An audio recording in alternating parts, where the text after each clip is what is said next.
Good evening and welcome to the channel's studios here in London with your international news around the world in 5. US President Joe Biden has hit back angrily at an investigation that found he mishandled top-secret files and struggled to recall key life events. As you know, the special counsel released his findings today. An emotional Mr. Biden lashed out at the passages, casting doubt on his recollection of events. The inquiry found Mr. Biden willfully retained and disclosed classified files, but decided not to charge him. Department of Justice Special Counsel Robert Hur determined Mr. Biden had improperly kept classified documents related to military and foreign policy in Afghanistan after serving as vice president.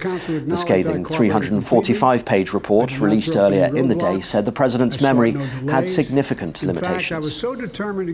Meanwhile, former President Donald Trump has won the Nevada Republican caucus by a huge margin. President Donald J.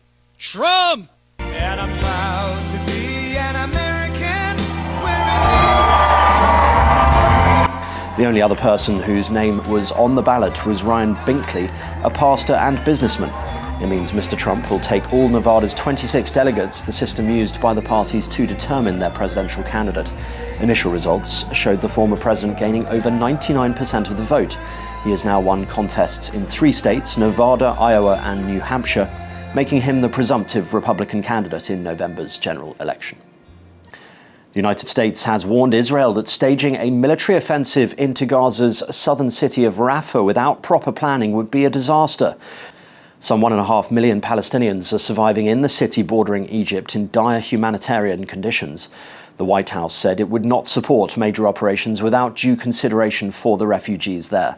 The comments come days after Israel's leader said the military had been told to prepare to operate in Rafah. Most of the people in the city have been displaced by fighting from other parts of Gaza and are living in tents. Vladimir Putin has claimed the war in Ukraine will end in settlement in his first interview with a Western journalist since Russia's full-scale invasion of its neighbor in 2022.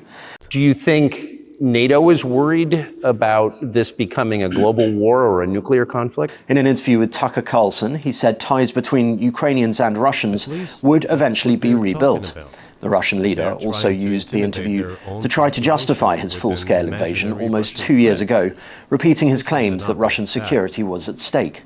None of the actual facts of the invasion were presented to him, including allegations of war crimes in Bucha and Irpin. South Africa's President Cyril Ramaphosa has said that the end to the crippling power cuts in the country was within reach. One of the overriding challenges. He was delivering his annual State of the Nation address ahead of elections this year, but offered no timetable for his promise. South Africa has been hit by regular blackouts after years of underinvestment in the sector by the state energy company Eskom. The lack of power has damaged industrial output. Malawi has removed visa restrictions for travellers from 79 countries in an effort to boost tourism and trade in the country. The Homeland Security Minister Zen Zikale, in a Gazette notice, amended the immigration regulations, effectively lifting visa barriers for citizens from the UK, China, Russia, Germany, Australia, Canada, France and others. Nationals from the Southern African Development Community and the Common Market for Eastern and Southern Africa are also exempt from visa requirements. More than 20,000 people have reportedly had their hot water supply disrupted after lava burst key water pipes in Iceland. Iceland's Department of Civil Protection and Emergency Management said it was trying to work out how to guarantee the supply. It is the third volcanic eruption to hit the Reykjanes Peninsula since September. Dramatic aerial footage shows the lava spreading over roads among the snowy landscape. A state of emergency has been declared. And Prince William has expressed his gratitude for the kind messages for his wife Catherine as she recovers from surgery, and his father, the King, following the announcement of his cancer diagnosis. These were the first public comments from the Prince of Wales since Charles's news was made public on Monday.